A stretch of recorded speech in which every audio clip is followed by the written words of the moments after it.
नमस्कार दोस्तों, स्वागत है एक बार फिर से मेरे चैनल में। दोस्तों, आज हम आप लोगों को अध्यात्म की धारणा क्या है, जड़ और चेतन क्या है, आत्मिक एवं साधनात्मक धारणा पर बात करेंगे। वीडियो शुरू करने से पहले आपसे विनम्र निवेदन है दोस्तों, मेरे चैनल में नए हैं तो चैनल को सब्सक्राइब करें और बेल आइकन ओनल पर दबा दें। आत्मा ईश्वर की प्राप्ति से संबंधित विचारधारा एवं क्रियाओं प्रक्रियाओं को आत्मिक या साधनात्मक धारणा कहते हैं।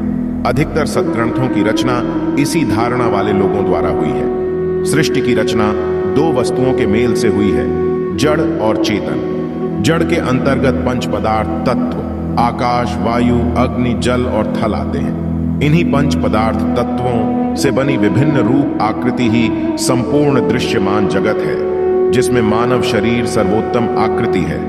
यह देव दुर्लभ है। जीव के लाखों करोड़ों योनियों के संचित पुण्यों के फलस्वरूप परम प्रभु की अहेतुकी कृपा से कहीं यह शरीर प्राप्त होता है। यही कारण है कि चेतन की जानकारी रखने वाले ऋषि, महर्षि एवं महात्मा गण जड़ प्रधान सांसारिक व्यक्तियों को बारंबार संचेत करते रहते हैं कि हे मानव बंधुओं, आप चेतन हो, जड़ शरीर एवं जड़ संसार कामिनी कंचन में मत फंसो। कीट पतंग आदि 84 लाख योनियों से भटकते आए हो। यह मानव शरीर आपको मुक्त होने और अमृता पाने के लिए ही मिलता है। यदि इससे मुक्ति और अमृता को प्राप्त नहीं कर लेते हैं तो पुनः उन्हीं कीट पतंग, शूकर कुकर आदि 84 लाख योनियों में करोड़ों वर्ष तक भटकना पड़ेगा। आप क्षणिक भौतिक सुखों पर मोहित ना हो। चेतन से संबंधित एक अध्याय ही आगे आने वाला है, इसी से अब इस विषय को यहीं बंद किया जा रहा है। वृहद विवेचना इस पुस्तक के अगले अध्याय में देखें। परमात्मा के नाम, रूप, स्थान तथा परिचय, पहचान आदि से संबंधित धारणाओं के अंतर्गत जड़वादी धारणा वाले लोगों की प्रथम श्रेणी वर्ग के बाद चेतनवादी अथवा आत्मिक एवं साधनात्मक धारणा वाले दूसरी श्रेणी के लोग हैं। इस श्रेणी के अंतर्गत आने वाले लोगों की भी बहुत संख्या है। हालांकि के लोग भूमंडल पर निरंतर कायम रहते हैं, परंतु जब जब होता है इनकी संख्या में काफी वृद्धि हो जाती है।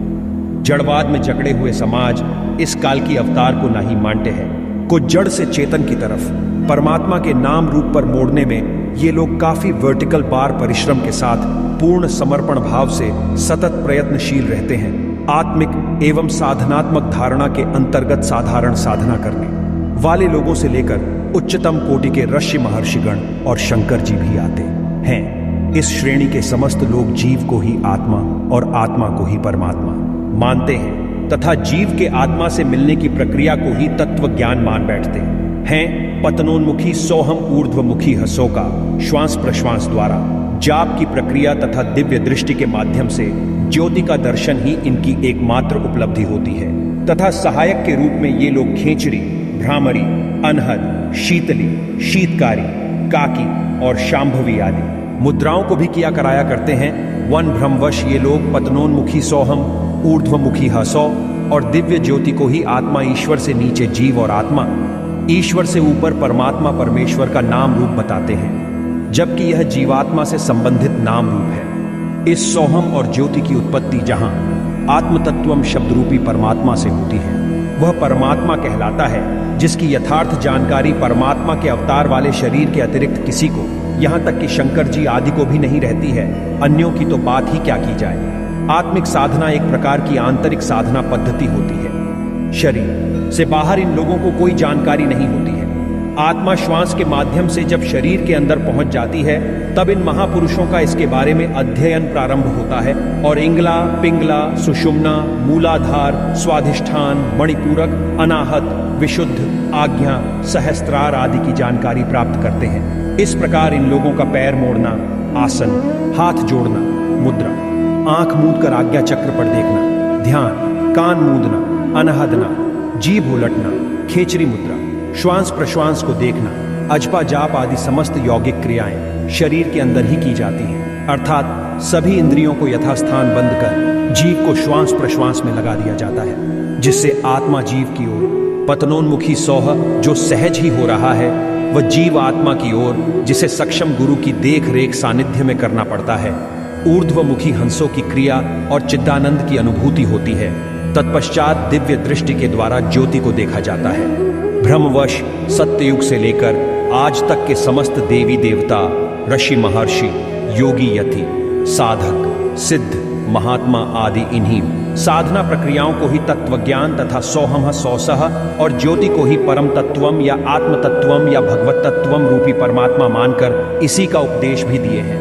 इस्लाम में भी इसी सोहम हंसों को पाक नाम तथा ज्योति को नूर कहा जाता है तथा क्रिश्चियन ईसाई भी इसी को डिवाइन लाइट कहते हैं और इसी को ये मुस्लिम व ईसाई अल्लाह ताला और गॉड भी घोषित कर देते हैं, जबकि यह अज्ञान मूलक भ्रम के सिवाय और कुछ भी नहीं है। अतः इन लोगों की सारी क्रियाएं कूप मंडूकवत ही हैं, अर्थात शरीर कुआं है और ये लोग उसके मंडूक मेढक हैं। ये अपने शरीर रूपी कुएं को ही ब्रह्मांड रूपी समुद्र समझ बैठते हैं और जीव को ही आत्मा व आत्मा को ही परमात्मा कहने लगते हैं। इन महानुभावों को यह भी मालूम नहीं है कि जीव एवं आत्मा और परमात्मा एक ही का अलग अलग नाम है या दो का अथवा तीनों ही पृथक पृथक साधनाओं के माध्यम से सिद्धियां कार्य करती हैं, जिसे साधारण जनता चमत्कार के नाम से जानती है। इन सिद्धियों के प्रयोग से व्यावहारिक प्रभाव एवं प्रचार प्रसार तो बहुत होता है और बहुसंख्यक समाज जो प्रायः लोभी, लालची, स्वार्थी एवं शिष्णोदर परायण या पेटू होता है, इनके पीछे पीछे अनुयायी के रूप में चलने लगता है, किंतु इनका अंतिम परिणाम सार रहित, लक्ष्यहीन, व्यर्थ ही होता है, क्योंकि सिद्धियों का प्रयोग ज्ञान मार्ग में तो करना ही नहीं है, योग मार्ग में भी सख्त वर्जित है। जो करता है उसे योग भ्रष्ट समझा जाता है। सामान्य समाज में तो सिद्धियां वाले चमत्कारिक महात्मा की प्रतिष्ठा बढ़ती है, परंतु ज्ञानी और योगियों के समाज में इनकी प्रतिष्ठा समाप्त हो जाती है। साईं बाबा, भूतनाथ, अवधूत राम आदि सहित समस्त तांत्रिक इसी श्रेणी के हैं। आज सिद्धियों के माध्यम से ही इनकी यश प्रतिष्ठा कायम हुई है, हो रही है। अतः जिस प्रकार जड़वादी धारणा वाले एयूएम को ही परम तत्वम या परमात्मा खुदा गॉड भगवान कहते हैं एवं शिव ज्योति को ही जीव रूह सेल्फ स्वअहम भी और परमात्मा या परम तत्वम या खुदा गॉड भगवान भी कहते हैं। दोस्तों, आप समझ ही गए होंगे कि परमात्मा के रास्ता में चमत्कार की कोई बात नहीं की जाती, यहां तक कि अध्यात्म में ही नहीं की जाती। तो यही कल की भगवान की बिल्कुल ज्ञान से सभी को मात देते हुए आगे बढ़ते चले आ रहे हैं। मेरी प्रयास इतना ही है दोस्तों, भगवान कल्कि के बारे में सब कुछ पता चल सके। भगवान कल्कि को चमत्कार से नहीं पहचाना जा सकता है। हाँ, भक्त सेवा के बीच में तो चमत्कार होते रहते हैं। दोस्तों, मेरे चैनल में नए हैं, चैनल को सब्सक्राइब कर जय श्री कृष्णा, जय श्री राधे।